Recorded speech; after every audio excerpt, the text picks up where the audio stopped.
you very much. We'll crack straight on with Anton for Sky Sports. Hi, Ange. Nice to see you. Good to see you, mate. Welcome to Nottingham. How does it feel to be head coach of Nottingham Forest? Yeah, excited. Obviously, not really sure when the next opportunity will sort of arise, and yeah, it happened, and yeah, really excited. I mean, it's obviously great to be back in the Premier League, but great to be in charge of a club with such a storied history, who I firmly believe are on their way up, and I think it's a great place for me to be. It all happened so quickly. Can you give us some insight into the timings, the conversation about how all this came down? Yeah, quickly is the word. Yeah, it kind of developed sort of over the weekend, but it sort of just all came to a head on the Monday, and all my staff were all different parts of the world, and we had to make some quick decisions. The president got me in a good moment. I'd just done the school run, and that's a great motivator to get back to work, mate. I think from my perspective, it was, once we got into the discussions on sort of preliminary discussions on the Monday, over the weekend, but on the Monday when it got serious, I kind of didn't take too much for me to realise it's a great opportunity, and it has everything that kind of I look for in a challenge, and I was excited to take it. Talk about Nottingham Forest being on the up. Obviously, they're having their greatest sort of spell of success, and it was under Nuno. How difficult is it going to be to take over from him? Not just because obviously of the success of the team, but also because obviously there's a lot to be made of the clash of styles between you and the previous head coach. Yeah, look, again, it's the nature of football. You guess you don't really know what circumstance you'll take over. You're absolutely right. I think when you look at the job Nuno did over the last couple of years, and to be fair, Steve Coops before that, because when Coops came to the club, they weren't looking like they were going to be in the Premier League very quickly. So, they've had two excellent managers who have done fantastic work, and like I said, sometimes you don't know when these things will end. I certainly didn't expect to finish up after winning a trophy either. So that's just the nature of football. And in terms of the style question, again, look, it's pretty familiar territory for me. It was similar when I took over at Spurs. They wanted to change kind of the way they played, but it's a little bit different this time, obviously, with me taking over 3 games into the season. It'll be a gradual process. But I think, if you look at the squad and even the first 2 or 3 games, I think Nuno himself was probably transitioning to something a little bit different from what it was. But you know what? Even if I was playing exactly the same, we're all different. We're all different people. We talk differently, we coach differently, even if we're going to play the same style. So it's just a matter of making it as smooth as possible for the players. Can you talk to us about your relationship with the owner? Because he's been sort of open with his praise previously during the summer. Obviously, you met up at the award ceremony in the summer as well. So just talk to us about how you sort of know Evangelos Marinakis. Look, I've probably been in his company 3 or 4 times. I don't know him well. We were in Athens because he was presenting me with an award and I wasn't going to turn it down. So, and it was very kind of him, and it meant a lot to me because obviously, I was raised in Australia, but I was born in Greece, and I'm very proud of both nationalities, and a lot of my sort of recognition has come on the other side of the world. So to be recognised by the country I was born in was very humbling, and so yes, I had sort of a brief interaction with him there, and there's a couple of other times. I think one was 2 or 3 years ago when Coops was managing, because we both happened to be in Athens at the same time. But I haven't spent a lot of time with him. But from afar, you just got to admire his ambition and his willingness to take everything on and create something special. He was open about his ambition. In the statement that sort of confirmed your arrival, he was saying, we want to compete with the best, we want to win trophies. You know where this is going. So how much pressure are you under? How quickly do you think it is before you can get Nottingham Forest winning trophies? That could have been my quote, mate. We're no different. I mean, I've said it already that that's what I want to do. I want to win trophies. That's what I've done my whole career, and that's what I want to try and do here. And from that point of view, like I said, looking at sort of the opportunity that exists here is that every club wants to be successful for sure, but what I've seen over the last few years is since the president took over the club is that those ambitions are backed up with actions, and it's perfect conditions for me. Richard, PLP. What have the last few months been like for you personally? Because you say you don't expect to win a European trophy and then lose your job. And equally, you often hear from managers, it's not necessarily just about taking the next job, but the right job. Look, it was unusual because it's never happened to me before. I mean, it's the first time I've really been, it is the first time I've been sacked. I mean, when I was with the Australian youth team, my contract finished and I kind of knew it was over, but it was the first time sort of that's happened to me, and the first time I've had an off-season off. I had, 4 or 5 weeks with the family, which has never happened before, and fair to say it was as tough for them as it was for me. But through that time, I kind of, like you said, you wonder about the next opportunity. I've never sort of put too much thought in it because every opportunity I've had has sort of come from somewhere where I haven't maybe expected it. What I did know was that I was really keen to again go to a club that will give me that platform to continue sort of the career I've had so far, and that is to continue winning things. That was important to me. Not that they're in a position to do that, but that they have that ambition. And it's like I said, if you asked me at the start of the year, would Nottingham Forest would be a possibility, I would have said to you, no way, because the job that Nuno had done and the trajectory the club was on. But it presented itself, and I said I was happy to take it.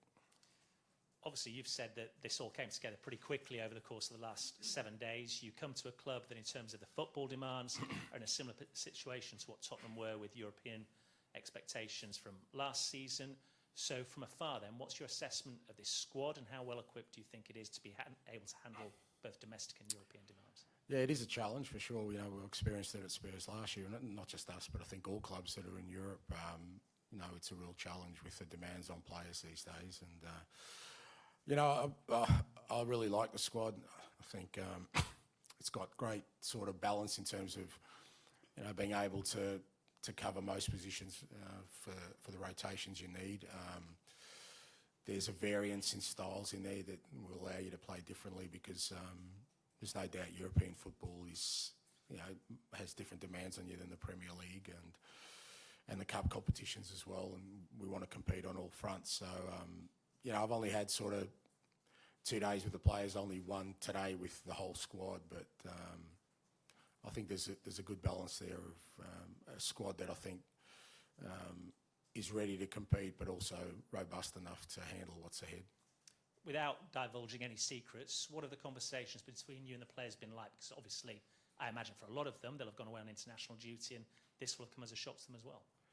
Yeah, I think you got to let people process it. I mean, I think it's Tuesday was the first day, I've lost track of days, that I was got out of the club, and I just kind of let the players be and the staff. I mean, it's because I'm sure Nuno had close relationships with all of them, and you got to let people process that. I know in the football world we tend to think that it's that kind of business, you just move on, but they are human beings, and I thought it was really important to let them sort of in their own minds deal with it the best way. But from the first conversation I had with them was that we've got a game Saturday, boys, and nothing's more important than that. Everything else we've got to park, whatever it is that we may or may not be going through. And because the responsibility for me and the players and everyone involved is to make sure that come Saturday lunchtime that we are absolutely ready for a big game. And that's been the conversations. I haven't tried to sort of expand on that too much. Is what's going to be our best preparation to take on one of the Premier League's best. Is it fitting for you personally, given your recent history, that it's Arsenal away first up? Look, it is what it is. I think our first 4 games are away, so that's why I've got to look at the stadium today. I won't see it for a while. But that's okay. I mean, look, the one thing I do know is that every Premier League fixture is challenging, whether that's against clubs that are challenging for honours or others that are fighting for other things. And but it's a great game. Mikel has got them off to a good start. I think they've strengthened over the summer for sure. They're a stronger team than they were last year, so it'll be a great challenge for us. Have you had any feedback in terms of player availability, who's available, who won't be this weekend? Basically, I think we've got a clean bill of health, except for Aina, who's just come back. Obviously, he had an issue with the national team. We've sent him for some scans, and we'll get some information this afternoon. But the rest of the boys, like I said, today's the first day I've got my eyes on them, and they're all fine and should be available for the weekend. Shevchenko's the other one, obviously, because he's on loan from Arsenal. It's not available. Best of luck. Thank you. Thank you, Richard. Can we stop with photography now, please? And Natalie for the BBC. Hi, Ange. The unity here last year at Forest was fantastic. It was a dream season. How can you create that again and build on it? Look, I think my experience anyway, I think it's always been here. My first year Spurs, Coops was still a manager here, and they were going through a tough time, but the supporters were still right behind him and the team. And I think again that was one of the attractions for me. How closely linked this football club is to its community. So if you can sort of harness that, then you can create something special. But that isn't going to happen overnight. They're not going to love me from the first day. That's something I've got to earn. I've got to earn their sort of trust and respect. They'll get behind us for sure because I'm the Nottingham Forest manager, and they always do. But longer term, I've got to earn people's respect and trust as I have everywhere else I've been. And I know if we can tap into that, we can create something really special. I think it's one of those unique football clubs that if you get that sort of momentum, great things can happen. You talk about being a winner. We know that. We know you're very straight talking, but the Forest fans will want to get to know you. In your own words, who is Ange Postecoglu and what will you bring here to the City ground? I've never really talked about myself in the third person. We love that. Yeah. Look, I guess I think for the most part, what you see is what you get. I'm no different. If you sort of bump into me in the street, I try and be myself. And I'm just very passionate about what I do. Like I said, I love creating things that are lasting. I think every club I've been to, I'd like to think I'll be welcomed back because I think I've left a mark, and that's what I want to do here. But again, all that sort of takes time. I think the one thing that the fans will know with me is that I've set my mind to do something. I'll see it through, and hopefully I can bring some special times to the football club. In the media, we talk about Ange Ball. You'll be familiar with that. But how would you describe your football, and what will the fans see on the pitch? Yeah, look, again, I've always got to be careful how I frame these things because for some reason they get set in stone. But I do like my teams to play exciting football, score goals, get fans excited for sure. Make no apologies about that. That's just the way I am and the way I want to see my teams play. And we want to dominate the ball. We want to put pressure on the opposition. We want to score goals. But all of it with the end goal of winning football games, because that's what excites me more than anything else. If you win football games, then you can win trophies. And there's no doubt that from my perspective, I see a group of players and the opportunity to build something that I think, not just for Forest fans, but for everyone watching the game, will be good to watch. Brilliant. Thank you very much. Dan for ITV, please. Hi, Ange. A quick question for clarity. You say, well, we know you win a trophy in your second season. I won a couple in my first as well. Celtic, I won a double in my first year. So there you go. Going to win one in your first then? Yeah, well, of course I can. Yeah. I mean, I may have to have a second year here, mate. So yeah. If you do, there'll be comparisons with Brian Clough here, obviously. How much of an inspiration is he to you, and do you see any similarities? There will never be any comparison between me and Brian Clough. He's a standalone legend. He's one of these figures that you can't compare to as a manager, as a man. I've often said I'm a student of the game, and growing up on the other side of the world, I was a voracious sort of reader of anything I could, and he's one of the most legendary figures going around. And he did it at a football club where no one expects that kind of thing, and I love that because it means it's a little bit different. I want to be a little bit different. I've tried to be a little bit different. I've just got a different journey to everyone else, pretty much in the Premier League. So, he's a standalone figure, mate. There'll be never any comparison between me and him. But if I can bring similar joy that he brought to this football club and to this city, I'll be a very, very happy man. And finally, from me, what's your message to the supporters that will be coming to Arsenal to watch your first game? Look, hopefully, they'll get behind the team like they always do, and excited about the possibilities of what we can achieve.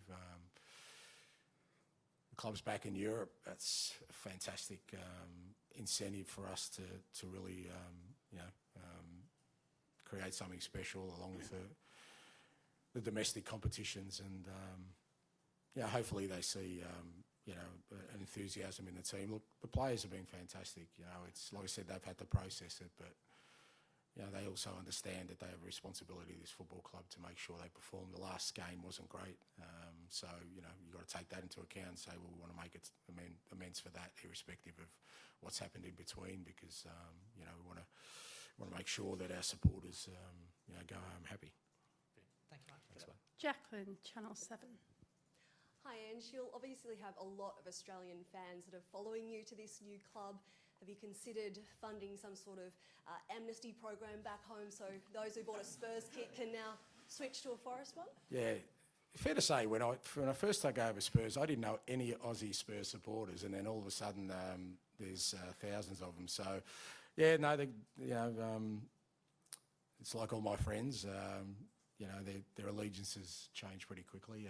Look, like I said, I was very proud to be, I'm proud Greek, but I'm also very proud Australian, and I love the fact that people have followed my journey from back home. And it's tough.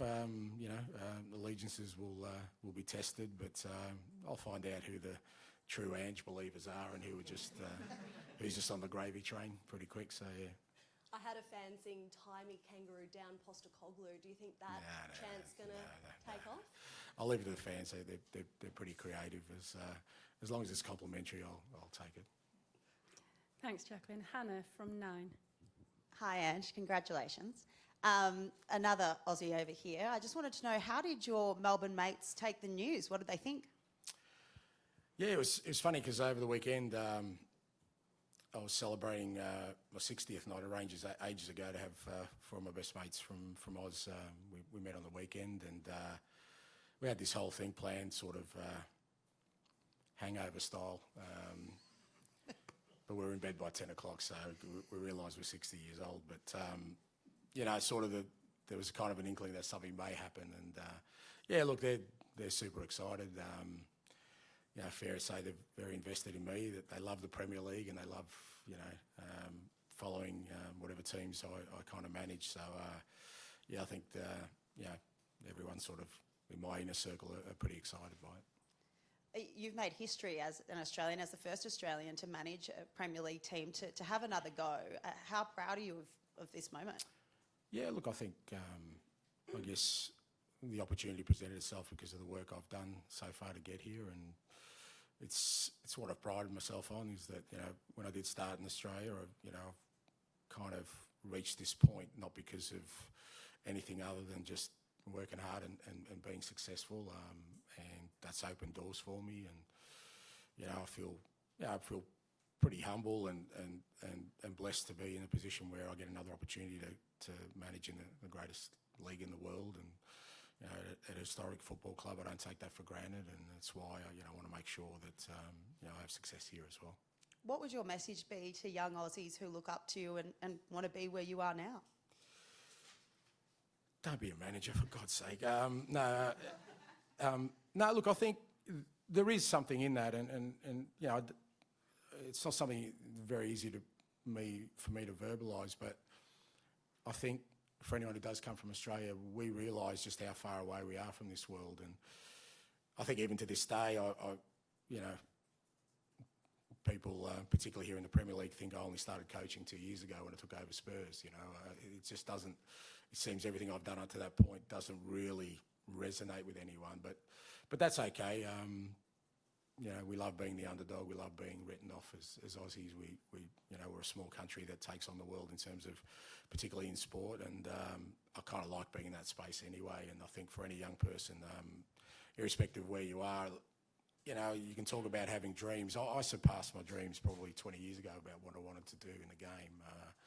So to be sitting here where I am now just goes to show you that irrespective of sort of where you grow up or whatever barriers you may have, you know, if you kind of believe in something, it can happen. Great. Good luck. Thank you. Thanks, Hannah. Max for TalkSport, please. Hi, Ange. I heard you talking very fondly about Brian Clough there. We had on TalkSport just the other day after your appointment, we had Tony Woodcock on, who was obviously a winner with that 1979 group, and he said he was your neighbour in North London. I did. I bumped into Tony, yep. And he was obviously part of that team, which was all about proving people wrong, a provincial team. Nobody knew about them at the time. It feels to me that the club, even to this day, is still trying to prove people wrong. Does that chime with you? And do you feel that you've got a point to prove here at Forest? Yeah, I think that's a fair reflection. I mean, we had John McGovern at the training ground running around chasing balls today, and you know, I'm going, "What are you doing, John? You're a legend. Don't run around and chase balls." But there is a little bit of that, I think, but I don't see it as a point to prove. I don't have to prove anything to anyone. You know, I really believe that, you know, like the football club, that you just, you know, you let your kind of actions speak for themselves, and you present yourself, and you kind of understand the responsibility you have both as a manager and the football club has to provide joy to the most important people, and that is the supporters. That's why football clubs exist. They don't exist for any other reason. I know sometimes, especially in the Premier League, we think they do. You know, it's about the money or the exposure or the fame, but it's just about bringing joy to the people who, you know, are the lifeblood of this game, and that's all I care about. I don't care about, you know, I guarantee you I can win things here, and people will still have doubts about me because of who I am, and probably same with Nottingham Forest as well, you know. But that's what I say. That's why I loved, you know, watching the club's recent sort of history, because if you look at clubs that have been promoted in recent years, you know, it's a struggle just to maintain Premier League status, and yet, you know, from when the president took over, he's had this ambition, and you know, he's backed it up, and I'm sure if you asked him or anyone at the club, they're not trying to prove anyone wrong. They've just got this vision in their head about what they want this football club to be, and it's the same with me. I'm not into proving people wrong. I just want to keep doing what I'm doing because it brings joy to people and allows me to live my dreams. And you said in your interview with the club that was released last night, you said, "I love my teams to attack, score goals. This is sometimes misconstrued as me playing one way." Why do you think people feel that way? And what are they missing? They're missing everything because they're not watching what I do, you know. And yeah, I do love my teams to attack. I do love my teams to score goals. But the one constant in my career is that everywhere I've been, I've won things. So, and sometimes that's taken, you know, it's all done in a slightly different way. With the principles are all the same. But you know, if you go back to the start of my career, I've played just about every system there is. I've played 3 at the back, 5 at the back, 3 in midfield, 3 strikers, 2 strikers. Mate, I've done 4-4-2 for a whole season. So you know, it's not. But I think, you know, it's a challenging world where there's you know, there used to be a melting pot of different ideas and different opinions. It seems to be a melting pot of the same opinion these days sometimes, and it'd be nice if just people just took a step back. And you know, even if you look at my 2 years at Spurs, I mean, we finished 5th the first year, just missed a Champions League spot. fifth would have got us a Champions League spot in any other year. And we were really aggressive with our football. And, people say, well, it doesn't work. Well, finishing fifth after taking over a team, and we'd lost a generational talent in the meantime. But now last year was a different year for sure, and I had to adjust the way we did things, but it brought us success. But I'm never going to go away from, I want my teams to play football that's exciting and gets people talking, I mean, even for you guys, I'm sure you don't want to see, 20 teams all playing the same way. What's the point? So, from my perspective, I always try and do things a little bit differently. You spoke about the variance in the squad and how you're excited that team of players can play in lots of different ways. And the owners obviously invested incredibly heavily this summer. Do you feel on paper, compared to what you had at Spurs, we know there were so many injuries all the time, do you feel that on paper you've maybe got more to deal with the rigours of Thursday, Sunday than you did last season? It kind of depends. Like I said, last year was a bit of a unique season there where, we didn't have a great pre-season and we just weren't prepared. And in the end, ultimately, that cost us. We just didn't prepare well. Now, obviously, I'm coming in 3 games in. So, in terms of the preparation for this season, I do think that when I look at the squad, there's certainly a little bit more experience than there was. We signed some young players at the beginning of the year last year, Spurs, which we had to blood. But I just know the demands of Thursday, Sunday football, particularly when you're playing in Europe, playing away. I think I'm better equipped to handle it as well as a manager and the staff I have. We kind of know, maybe, for the other guys at Nottingham, and they've done a lot of work studying, clubs like ours and sort of Villa last year and to prepare for the season. So they've done all the right things. But me and the coaching staff have actually got the real life experience of what it's like. And I think that'll help us sort of navigate it a bit better. And just finally, Ange, a lot is made about Evangelos Marinakis in the media. Here in Nottingham, though, he has been the man that has taken the club from the bottom of the Championship to European football. What can you tell, particularly Forest fans who have a lot of respect for him, what's he like? I don't know, mate. I've only met him a few times and I just said yes to him. So, look, I think people have sort of, have the kind of existence that he has. It's very hard for us to relate to. But like I said, the one thing about him is that people can't deny is that I think he's taken over this football club with the right intentions. It wasn't a vehicle for people to sort of find out who he is or for him to kind of, thrust himself into the spotlight. He wants to have a team that wins things. It's not easier, but, you can go into London, take one of the big clubs, buy one of the big clubs, and you're already guaranteed success. I love the fact that he's picked up, like I said, a club, a fantastic history, but they're in the Championship, and he's taken them back into Europe. I think there's some real merit there, and I think that tells you enough about the kind of person he is. Thanks, Max. Any final broadcast questions? Yeah, Jonathan. Press Association. You've spoken about how unusual it was for you to leave Spurs after a trip. Can you just go into how it actually made you feel in terms of, did you feel it was unjust? Were you disappointed? Yeah, it wasn't great. I knew it was coming, so it wasn't a surprise. So that's the one thing. I knew it was coming a fair way before the final. But, we won it and we had the parade. So it was a great 3 days. I didn't want it to tarnish that. But after that, I kind of knew it was done. So, from my perspective, you have a chance to process that. Whether I feel it was unjust, I mean, it's just, other people make those decisions. They make those determinations. That's up to them. You'd have to ask them their reasoning for it. But what I do know is I had 2 years where it was very, very challenging. But, I worked with some fantastic people in the football department. The supporters, we put them through some tough times. But, there isn't a Spurs supporter that I don't come across now that doesn't want to hug me and take me home for dinner. So I must have done something right. And I think that's what we do it for. I'm very proud of what we achieved there, and it'll always take a special place in my heart. But how it ended, I have, I don't really think about it a lot.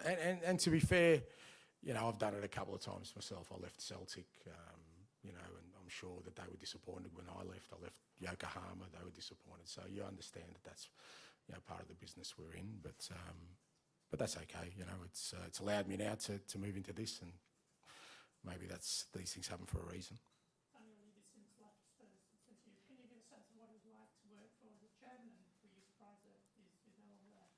Yeah, look, I don't think this is kind of the forum for me to speak about that, you know, at length. Look, again, I didn't have a great deal of interaction with Daniel. That's the reality of it.